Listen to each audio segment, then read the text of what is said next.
What's poppin', tubers? I know it's been a hot minute, but I is back. I've been trying to compile and create a tips and tricks vid for the last couple of weeks, but I ran into both PC and personal issues. I lost a lot of content and had to start over once I built my new system. And, don't forget, I'm still learning. This full guide is taking quite a bit of effort. In between my 9-to-5 job, all my fur babies, and life in general, I wish I could devote all my time to this. What is the matter with you? But until I get way more subscribers, hint hint, and can do this full time, for now, my content will be somewhat sporadic. So, no more delaying. Here is part 1 of BAM's Tips and Tricks Guide for Abiotic Factor.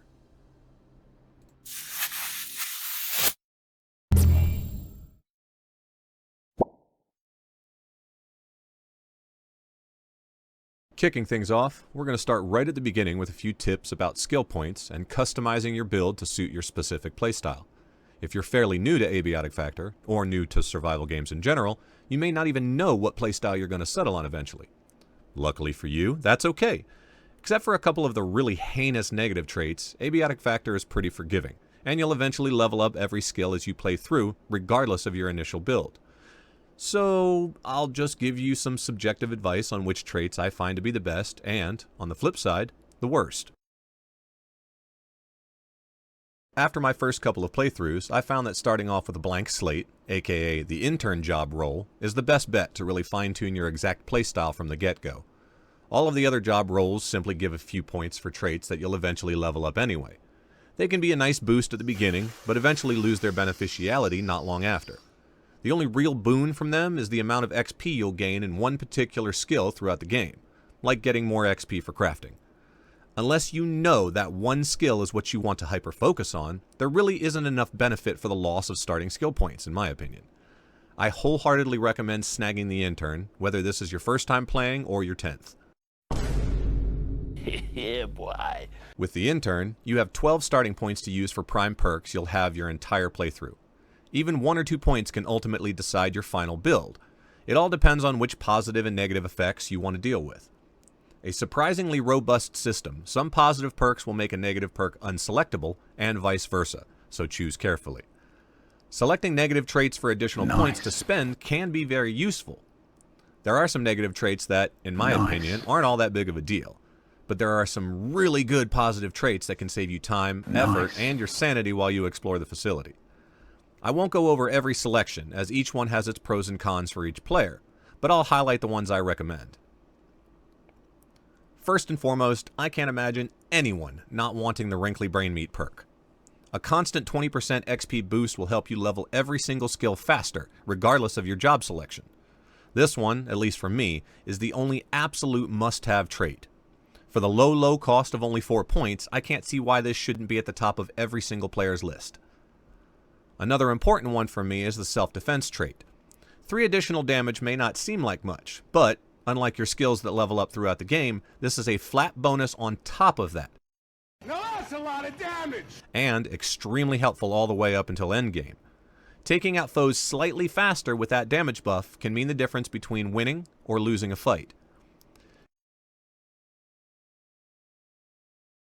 It also negates 2 of the negative perks when selected, the Fear of Violence and Feeble. Neither of which I would ever recommend players take unless you are really looking for a way to up the difficulty and grind. Oh yeah, Daddy. Huh? This next choice is most certainly a matter of preference, and potentially a controversial pick. If you've played this game before, or watched any of my other Abiotic Factor videos, you'll know that drinkable water is fairly hard to find. Early on, there are plenty of sinks and water coolers to drink from, but unless you change the default spawn rates, those eventually run out and take forever to refill. Stop grinning like a psycho and get back to work.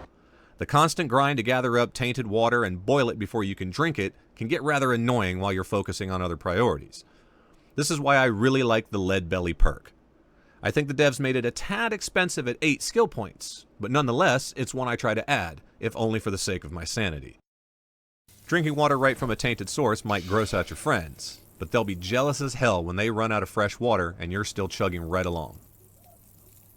When it comes to negative traits, as I stated before, there are a few that, unless you're just a masochist, I wouldn't touch with a 10-foot pole. 2 of them, if you recall, have already been grayed out if you took the self-defense trait. Not being able to improve nearly any combat-related stats past level 5 with that fear of violence trait is a massive detriment for a game that really focuses on combat-oriented exploration. I'm in danger! The feeble negative trait is one that, if you're a super duper extra careful player, maybe you can deal with for the additional 6 skill points it gives you. But, if you're more like me, you YOLO off of high ledges and Leroy Jenkins into fights pretty often. Less health and being more susceptible to broken bones isn't exactly a good combination for that. As for the negative ones that I don't think are all too bad, grab Hearty Appetite and Dry Skin for 6 more spendable points. Utilize farming and drinking yucky water to offset those easily. Being painfully obvious to enemies? Pshaw. Refer to my Leroy Jenkins comment earlier. At least I have chicken. Having to hit the restroom more often? Yeah, it's only one additional point, but sometimes that's all you need to make your perfect build. Oh, poop. Before moving on, I'll pause here briefly so you all can analyze and debate over a build that I found works extremely well for a solo YOLO player like myself. Please feel free to question my choices in the comments below. Of course, after you subscribe. Duh!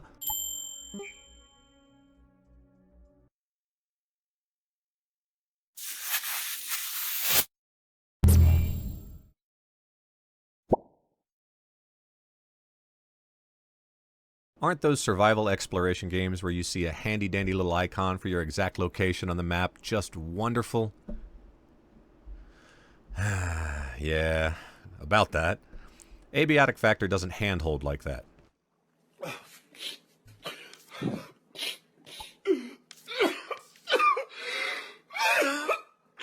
You'll find some exceptionally basic maps for most areas throughout the facility, but that's where it stops helping you find your way around. The only time it shows you where you are is on the posted maps where you can pick up your own copy. Trying to find your way around on your own without said maps, for most people, will be a time-consuming trial and error endeavor.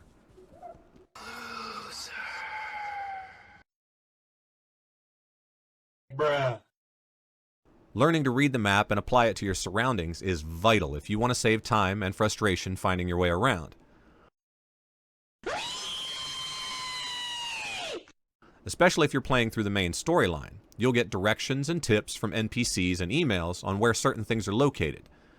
Elevators are dead, so head for the main tunnel in manufacturing on level 2.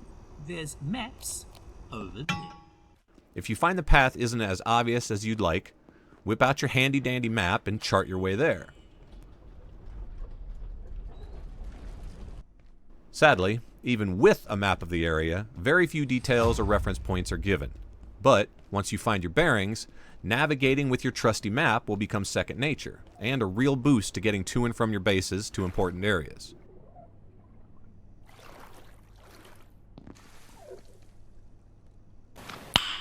Nice.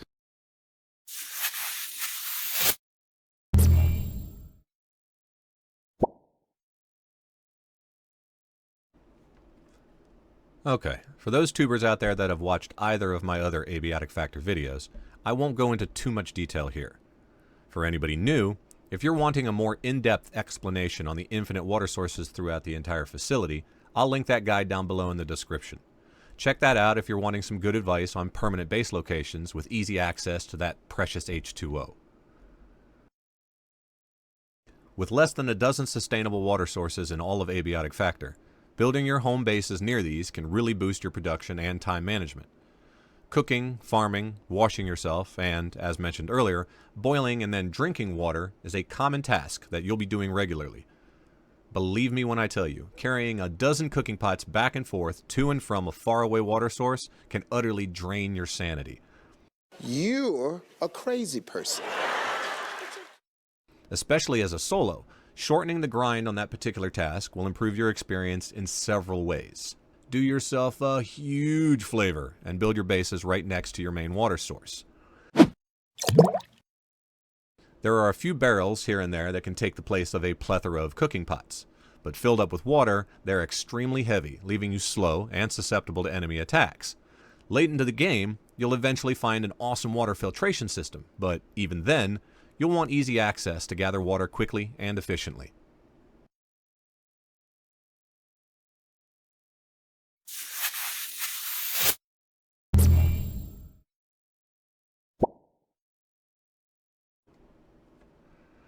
This may seem like common sense to some, but even for me, it's something I still need to work on sometimes. Just do it! One of the things I love most about survival crafting games is spending an epic butt-ton of time building up elaborate main bases. I'm no syntac or anything, but I've spent hundreds upon hundreds of hours grinding out resources for building and expanding venerable fortresses of solitude in quite a few games. Stay tuned to my channel for some eventual vids on doing just that in games like Ark, Subnautica, Grounded, and similar. Yes, it's great having a badass home base where all your hard work is on full display. A place to kick back and relax and admire the fruits of your labors. Can somebody give me a high? However, in Abiotic Factor, no matter where you build that home base, you'll find yourself spending a ridiculous amount of time ferrying materials and items back home.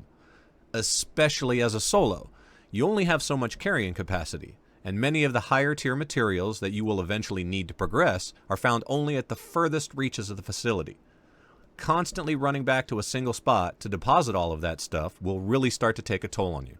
Trust me. So, how do we fix that? Don't put all your eggs in one basket. Spread the love, so to speak, with small, less complex but established outposts. Finding a safe corner to set down a bed, a crafting bench, and some storage bins can really speed things up for you. And, believe it or not, late into the game, those small forward operating bases can be an absolute savior for you and your entire team, if you have one.